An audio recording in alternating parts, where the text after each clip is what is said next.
What's up, everybody? Welcome to Edgar Markov. I hope you're excited. As far as opening hand goes, whew, love it. Looks great. Zulaport Cutthroat, Skull Clamp, bunch of 1/1 vampire tokens. Oh, yes. And we're playing against the Locust God, too. So, win or lose should be a pretty good matchup. Let's go ahead and get down the Blood Crypt. I think that sounds pretty good. Yeah, get down the Blood Crypt. Not going to pay 2. And then we're going to go ahead and pass the turn. We are playing Edgar Markov, the head of House Markov. Nice little vampires. Whenever you cast a vampire spell, if Edgar's in the command zone or on the battlefield, create a 1/1 black vampire creature token. First strike and haste. Then, whenever Edgar attacks, put a +1 counter on each vampire that you control. Hey, awesome, man. Best of luck. Helps if I can type right. Hey, awesome. There we go. Best of luck to you. There we go. All right. I do know how to type, I promise you. All right. So we got the Blood Crypt in the hand, or excuse me, on the battlefield. Let's go and get the Swamp down. And do we want to go for Zulaport? I want to get down Zulaport. It'd be nice if Zulaport was Blood Artist, but hey, we'll still take it. That's we might end up using that for Skull Clamp. We need to draw some cards, especially against the Locust God. Get that popped out just a little bit. We are playing against the Locust God, flying. Whenever you draw a card, create a 1/1 blue and red insect creature token with flying and haste. Then for 4 mana, draw a card, discard a card. Whenever the Locust God dies, return it to its owner's hand at the beginning of the next end step. Okay, hopefully our opponent is playing a little bit of artifact ramp. Then we can go for the disenchant on that. Kind of take it. Ooh, living death. Yeah, makes this skull clamp a lot easier. Let's go ahead and push in for 1. I think at this point right now. Yeah, I love that living death. It's gonna be great. Really good draw. I'll take this. Thank you, Magic Gods. All right, swinging in for 1. It's gonna put our opponent down to 29. And then as far as the Skull Clamp. Yeah, let's just go and get the Skull Clamp down and equip it on the Zulaport. I think I like that. And we'll see exactly how we want to go. You know, if we draw into Viscera Seer or something off the Skull Clamp and we miss out on a token, so be it. We can still get the Commander Tower. Get the Command Tower down. Alright. Zulaport Cutthroat trigger. Opponent's going to lose life. We gain a life. We're going to draw 2 cards, which is the important thing. We just need to get some... Oh, there we go. There's the Vampires. And the Zulaport Cutthroat. Let's go ahead and get the Plains down. I like that. Just in case our opponent has some sort of land destruction, who knows. Okay, now we did draw into 2 vampires, which is really good. So let's get this kind of popped over. We drew into Cliffhaven Vampire. Whenever you gain life, each opponent loses 1 life. Now this is not technically a Blood Artist style effect. Essentially it is once we have one of these on the battlefield. So if we have Zulaport on the battlefield, each opponent loses 1 life and gain a life. We gain 1 life. Whenever we gain a life, target opponent loses 1 life. So basically, it's kind of like a pseudo Blood Artist effect. As long as we have one of them on the battlefield, it's going to tag along and have some fun. Opponent gets down Kefnet, the Mindful, flying, indestructible, can't attack or block because you have 7 cards in the hand. Go for it. We're going to go ahead and get down the Ancient Tomb. So that's going to put us on Bishop of the Bloodstained if we want to. Don't think we're going to go for that. Probably going to go for Cliffhaven just to get a vampire on the battlefield. And then it does have... Ooh, Falcon Wrath Aristocrat. I like it. Yeah, let's go ahead and go for the... Well, we don't technically have to take 2 if we get down the Command Tower. Let's do that. Let's get the Command Tower down. Let's go ahead and go for the... Yeah, if we go for Falcon Wrath Aristocrat, that'll be an extra extra vampire. Yeah, I like that. We'll be able to swing in. It'll have haste. Kefnet can't attack or block or anything. I like it. Let's do that. I guess technically we could have gone Ancient Tomb with Skull Clamp on that one, so that would have been a better line of play to go for if we want to get some card draw. Let's go and swing in for 4. Coming in hot. It's going to put our opponent down to 24. Oh, yes, I'm loving this draw. It's beautiful. We have Living Death. We finally get into a sack outlet, too. Sack a creature. And with Falcon Wrath Aristocrat, this is in like kind of an OG sack outlet. I say OG, and if you don't know what OG means original gangster. My 90s rap is showing through. But, yeah, she's an OG sack outlet. And what that means is that she can sacrifice herself. Sacrifice a creature. So you can use her. Let's say there will be some times where you need to sacrifice a bunch of creatures to get a good... Blood Artist win.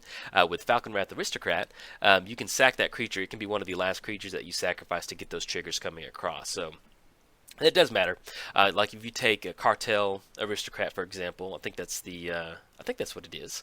I'm gonna look that up. Training Grounds. Oh, love it. But yeah, with Cartel Aristocrat, it says sacrifice another creature, which will not allow you to sacrifice the Cartel Aristocrat in response to her own trigger. So you can't really do that. It kind of makes a difference if you need some extra stuff going every once in a while. Alright, so it's going to get the Ancient Tomb down. Temple of Malice. Yeah, let's get Ancient Tomb down. That's going to be us completely tapping out for Edgar. We'll get some extra counters on that vampire. That will cut us off Skull Clamp, though, if we want to keep the Skull Clamp going. which I think we want to do. Let's go and push in for, we'll go and push in for 5. I like that. Let's push in for 5. And then that's the crazy thing about Edgar. He's a very powerful commander, but there's just some times where you have so many vampires in the deck, you might as well just leave them. You know, you want to start casting some of your other creatures just to develop a really good board state. Let's go and get down the, let's go for Skull Clamp on that vampire token. See what we draw into. Let's go draw into 2 more. So that's going to put us at, draw 2 cards.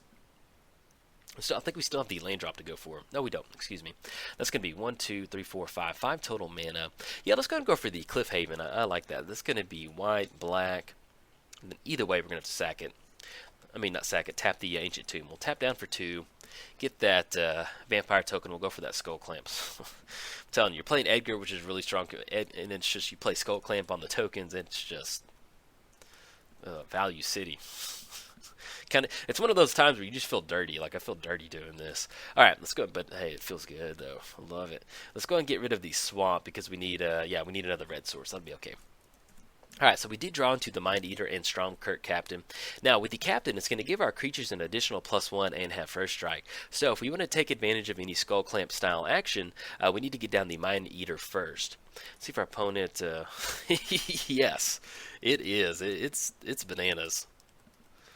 It's one of those cards that every time I see it, I was like, why is this card not banned? I mean, I love the card. I love casting it, but it's just like, you know, especially if you play the Locust God and you get the Skull Clamp down, you start drawing a bunch of cards, getting those tokens going. I just, I don't know, it's one of those cards you get it down and you just start going to Value City. Put that Cruise Control on Hunter, start drawing some cards. All right, opponent is sitting at 5 total land, so they will not have enough mana to get on the Locust God this turn, which is unfortunate. Well, actually, did they make the land drop? They did play Mountain, so they're waiting until turn 6 to actually get it going. Excuse me, I got a little ahead of myself. Let's go to get the Mountain down. I think that's okay. We can actually go for a tap land off the Scalding Tarn. Yeah, let's go and do that. Let's go and crack the Scalding Tarn. Let's go and grab a... we have 2 white swords for the Command Tower in the Plains, so let's just go and grab a Badlands off of that. Let's go and go for the Mind Eater. That's going to be black, and then 2 off the Ancient Tomb. I want to just save as much mana as possible getting that going. Alright, you get that extra vampire token onto the battlefield. And then we can still go ahead and go for the equip on the vampire. Draw 2 cards. If we want to, we can go for Stromkirk Captain. That's basically going to cut us off the additional bonus, the Skull Clamp line of play that we're going for. We're going to the point now where we just got a ton of value, and we can also still go for a Living Death with the Zulaport Cutthroat out there. All right, we draw into Phyrexian Arena. Okay, I like that. Yeah, let's go for the Captain. Phyrexian Arena can be our card draw from here on out. Let's go and get down the Stromkirk Captain. Other vampires you control get first +1/+1 and have first strike. So we'll get that vampire token onto the battlefield. We'll end up with a 5/2 and a 3/5 coming across. So it's going to be 8. Put our opponent down to 11. Sounds pretty good. And then Kefnet is still offline. All right, let's go and push in for 8. Oh yes, loving it. But you can see how, I mean, it's kind of like a Loro, but you get tokens. It's kind of silly. Getting these, and especially you take vampires when you have so many small converted mana cost vampires. In fact, I was talking to somebody in my comments last night, or at least on the Integer Traders comments. They were talking about anything else. We'll go and kick it over. Like there's some French 1 versus 1 commander Edgar deck list that just play a ton of I think the way they said it was they play a ton of old school 1-drop and 2-drop vampires just to really just storm the board with vampires, and then use something like Stromkirk to really kind of take advantage of it. And then especially in this deck, believe it or not, Blood Artist is a vampire, so we may have a Vampire Aristocrat package in here, which is a lot of fun. You can see we had Zulaport in here and Falconwrath, not Aristocrat, but Falconwrath Nobles in here too. So, and it's really... I play a ton of Aristocrats on here, but you might as well. I mean, it's not me just liking Aristocrats to have it in here. Aristocrats work really well in a deck that have a ton of creatures. You have the buddy system with vampires with Edgar in the command zone to where you're casting stuff out there to get those vampires going. And so it's really silly not to run any sort of a Blood Artist package in here. I mean, especially when you consider that Viscera Seer is a sack outlet, Bloodthorn Vampire is a sack outlet.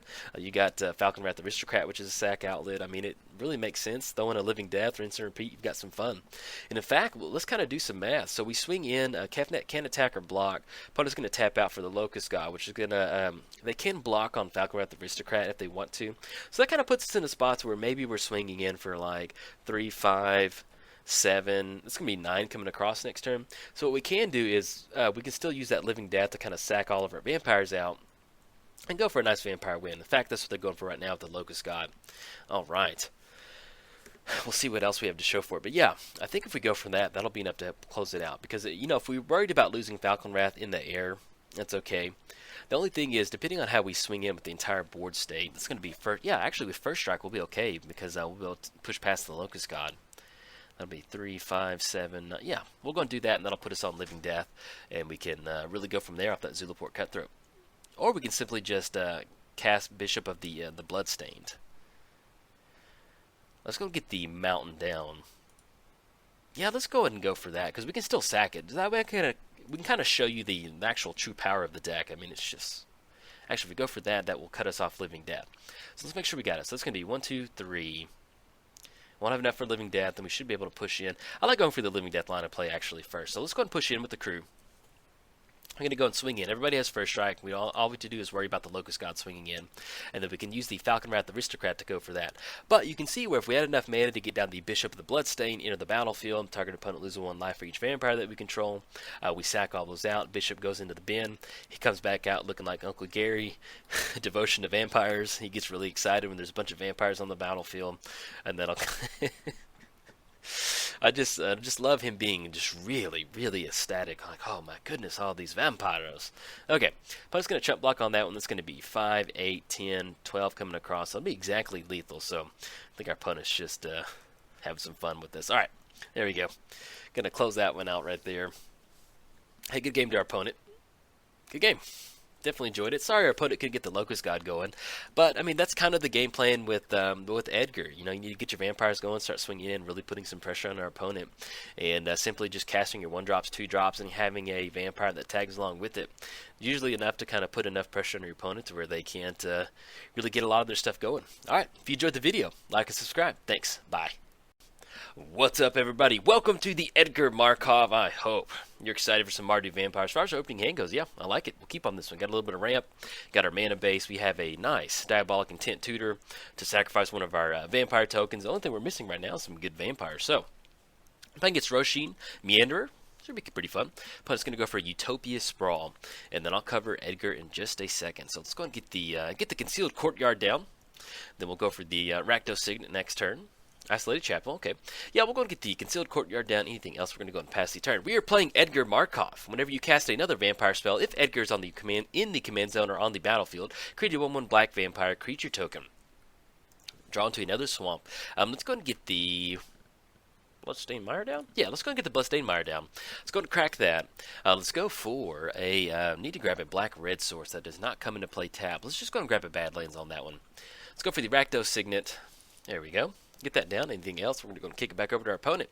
Yeah, so we get a 1/1 black vampire creature token on the battlefield. First strike in haste. Then whenever Edgar attacks, put a +1 counter on each vampire that you control. Drawn to Patriarch's Bidding. Let's go and get the Isolated Chapel down. Alright, kick it back over. Playing against the REM, Rosheen Meanderer. I think I said that right. Add 4 colors mana to your mana pool. Spend this mana only on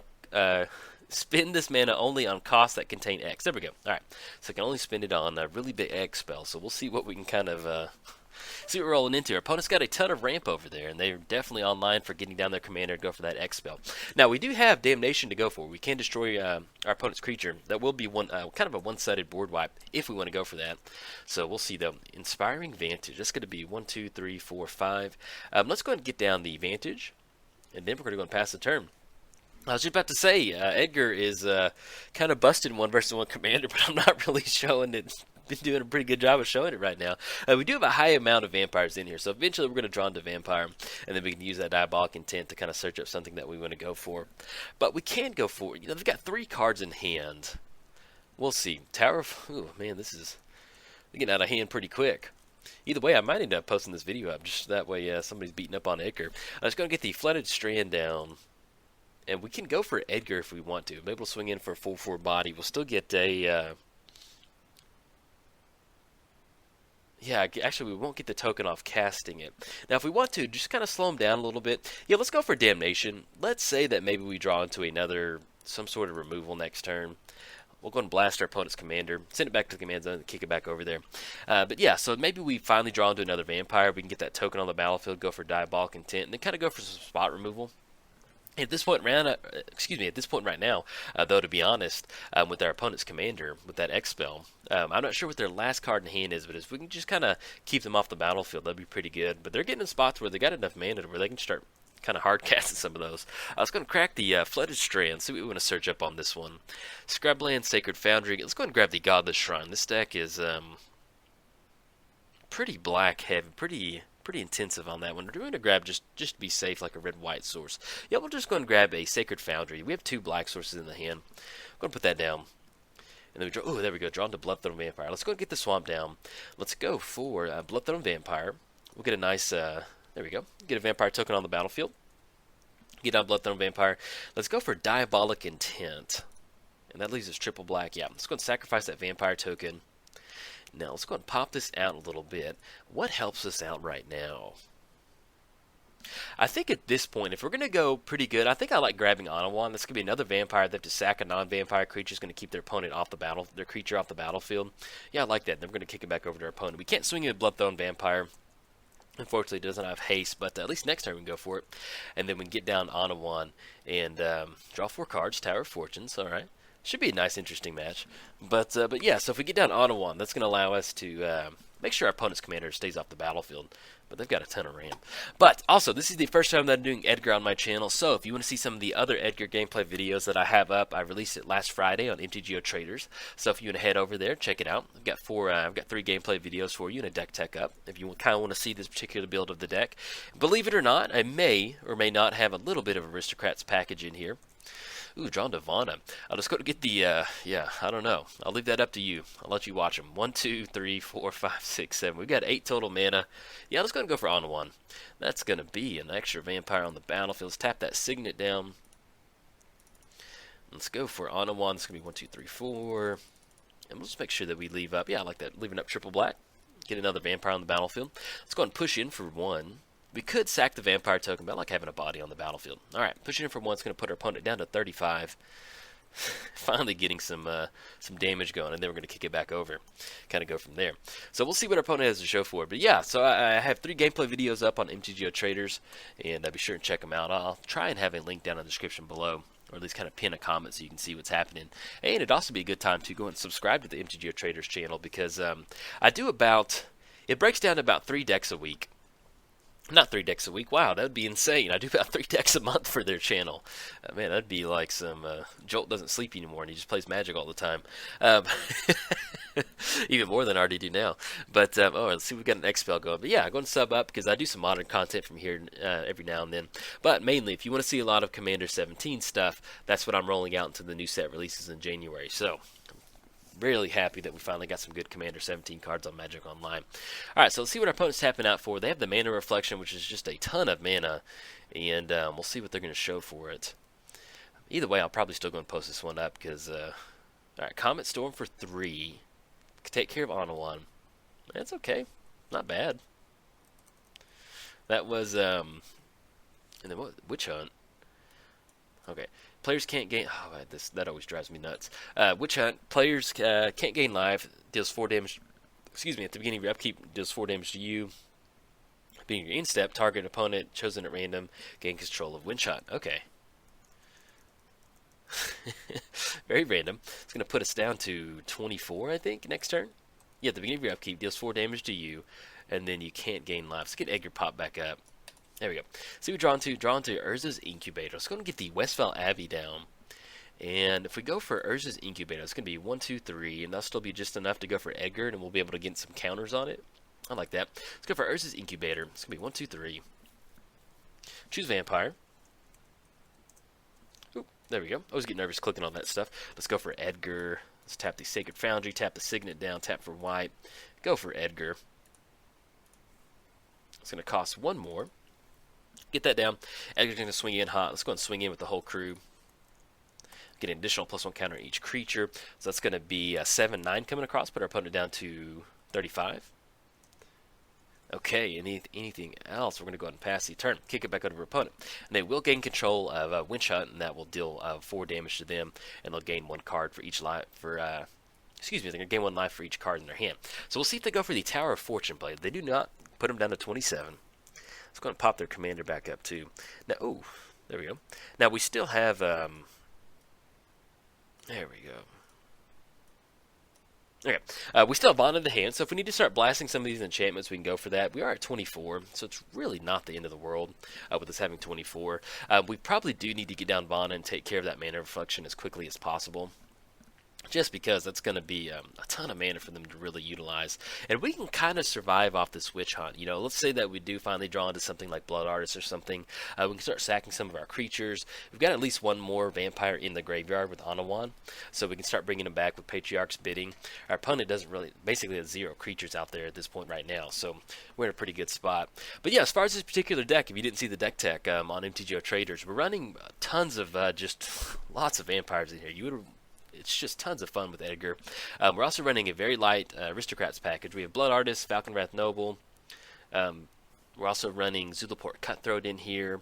And we're also running Cliffhaven Vampire, which Cliffhaven Vampire technically is not a Blood Artist effect, but it says whenever you gain 1 life, target opponent loses 1 life. So it's essentially the same effect. You know, it's the buddy system with Blood Artist on the battlefield. But as far as Edgar goes, man, he is busted. I love it. It's just like, you know, rolling out Viscera Seer, Volcanic Geyser, 4 damage to target creature or player. I guess we'll just sack in response. We could sack the... We'll just go and sack Bloodthorn in response to it. Yes, we're going to use our own ability. But the spell's going to fizzle. But, I mean, we could have sacked the token, but it still would have been just enough to kind of go ahead and take care of it. Okay. It's going to take care of it. But yeah, so you know, you're casting Viscera Seer on turn 1. You get a little buddy system vampire to go with you. Then you follow it with Bloodthorn Vampire, Blood Artist, and then you just get all these creatures going. Then you get down something like Drana, the 3 converted mana cost Drana. And, I don't know, you just build a vampire board state really, really quick. It's a lot of fun. Alright, Witch Hunt puts us down to 20. Drawn to Plateau. I'm just going to get the Plateau down. See if our opponent wants to make a land drop for the turn. Yeah, I think we'll go ahead and go for Vana on this one. I like that. Now, as far as Westville Abbey, sack 5. Yeah, we don't have enough creatures for it. We're slowly getting there, though. Let's go ahead and go black. Get that down. Get an extra vampire going.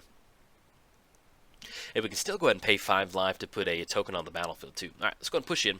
And I might have missed that earlier if I was getting a little chatty, so if I did, I do apologize. Alright, we're swinging in. That's going to be 5, 7. And we'll get the +1 counters on there. It's going to make it a nice, nice 9 coming across. Puts our opponent down to 21. It's going to be 11 total commander damage. Then anything else. Now we're going to go and pass the turn. Now we do have Patriarch's Bidding. We can go for the Anawan. Let's just see what our kind of opponent goes for. Let's say that we do end up going for like a Westville Abbey flip and we want to send Edgar into the bin. What we can do is bring everybody back with Patriarch's Bidding and then kind of get that going. You know, especially if you want to swing in next turn, kind of deal some damage first, use Vana's activated ability, and then get Westville Abbey to flip. So we'll see what we're going to go for, but either way, we're going to get a nice Cleric token on the battlefield with Westville Abbey. You get to see the official Church of Athreos Sunday school teacher over there. And look at that Tower of Fortunes, just putting in some work. 8 mana, draw a card like it's like there's no tomorrow. Just boom, boom, get it going. It's been a long time since I've played against the Meanderer, and I don't know. It's one of those cards that I need to build it, and it's just such a simple effect. But it's kind of one of those things where, like, I don't know exactly what way, you know, especially if anybody's out there that does have a Meanderer deck. You know, if you have a few, like maybe 4 or 5 cards that you really enjoy, put them in the comments, and then I'll see if I can't get them added to like a deck or something like that. Typically, the way I build a commander deck is, you know, you always want to use the core value cards. You know, I go to EDHREC and I found the core cards that you want to have in blank deck. And then outside of that, I usually kind of devote around 15 to 20 specialty cards. I kind of give it a... Alright, this has split second, so there's nothing we can do in response to that. To each creature and each flying, that's going to be 6 damage. Yeah, go for it. It's going to take care of the whole crew. Puts our opponent down to 8. So if we can go for Patriarch's Bidding to kind of rebuild a board state, and we get that Witch Hunt coming back over there, maybe we draw into Blood Artist. They'll kind of get our opponent down pretty low. We'll see what they have to show for it though. But yeah, so usually I'd kind of devote around just kind of depends on the deck itself. You know, something like Nekosaur, you're not going to get too creative with it. Something like Gitrog, you know, almost the entire deck is a custom Gitrog deck, just because Gitrog is a value engine at its core. And so, just kind of depends on the commander. But yeah, so if you have any suggestions, just go ahead and pop it over there. Let's go ahead and make a black-white cleric token. That's going to be good to get the Church of Athreos represented over here. Oh, yes, look at that. Sunday School Teacher of the Year over there. Alright, so we have Witch Hunt coming down. It's going to put us down to 9. And then we still have the Patriarch's Bidding, which, oh, dang, we should have sent, did draw into Path to Exile. We should have sent the, Edgar back into the graveyard for the bin for that. So, unfortunately, that's a misplay on my part. Let's go and go for Patriarch's Bidding. Each player chooses a creature type. And they have no creatures? Yeah, we'll go and go for that. Can't really bring back X spells as a creature type. I don't think that would work. And then Westfall Abbey sack 5 creatures. So that's going to be 1, 2, 3, 4. And we won't have an... Actually, we'll have the... Yeah, we won't have enough to go for it. I was thinking we could get the... There we go. We're going to choose Vampire. There we go. Yeah, we wouldn't have had enough mana to pay 5 mana and tap it. So we're online for that next turn. Okay, anything else? We have Edgar in the hand, which, can we cast that? It's going to be 5 total mana. I think we can. It's going to be white, red. It's going to cut us off, unfortunately, on the Path to Exile, but with the Auto-Wand trigger, I think we'll be okay. Oh, sorry, I miscounted on that one. There we go. We don't have enough mana for that. It's going to be 6 total. I'm sorry, I saw that 2 and it did 5 in my head. So we'll be online for Path to Exile. We can, we'll just go ahead and kick it back over to our opponent. We could swing it with the Cleric token, but it's not going to do much walking into that, the Meanderer. Okay, so they're going to gain 1 life for each card in their hand. There's going to be the Witch Hunt. It's going to deal 4 damage to you. See if they're... Oh, sorry, I just hit my desk really loud. They're going to go for that Tower of Fortune. So they're going to gain a little bit extra life off the Vincer's Journal trigger at the beginning of their upkeep. Now, at this point right now, they have an instant spell. Do we want to go for Path in response to that? They have so much land, it's not really going to matter. It's going to be the best use of Path anyway, and we can't make a Cleric token. So we'll go and go for Path. I'm okay with that one. Kind of keep him off that extra X spell, even though it's not really going to matter. Now, the only thing that we do have to watch out for is Vana with the activated ability of pay 7 life. Yeah, we're at 9 mana.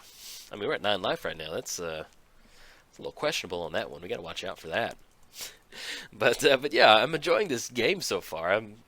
All my other games. See, and that's why Edgar was really hard to kind of record for. I'd have a lot of these like 5 to like 6 minute games where I won really, really quick because we just got a really good vampire board state going. And there'd be other games where... you know, it would be normal commander games, and I ended up losing because our opponent would have a ton of removal. And so Dopey, I think he said good game. I guess they didn't draw anything to help him close them out. Is that right? We can't see the chat right now, but our opponent scooped it up. I guess so. Hey, I'll take that one. Not the prettiest vampire win, but I'll take it. Yeah, but we also did have the Westfall Abbey line of play to go for. They were at 4 life with that Witch Hunt out there, and so we'd have been able to make a Prince, get it to flip if we wanted to go for the Flying and Lifelink Indestructible. If we wanted to go for that, that would have been enough. But we had Vana coming across to kind of take care of the Mana Reflection. But apparently they didn't draw into an X damage spell, and then Witch Hunt would have put us down to 4, would have put us down to 5, and then been dead during their upkeep. I mean, I guess technically they could have gone for Tower of Fortunes. I'm not really sure what the scoop was, but I guess they were swinging in on the back end with creatures. Yeah, that must have been it. That must not have an X spell. So, but if you enjoyed the video, like and subscribe. Thanks. Bye.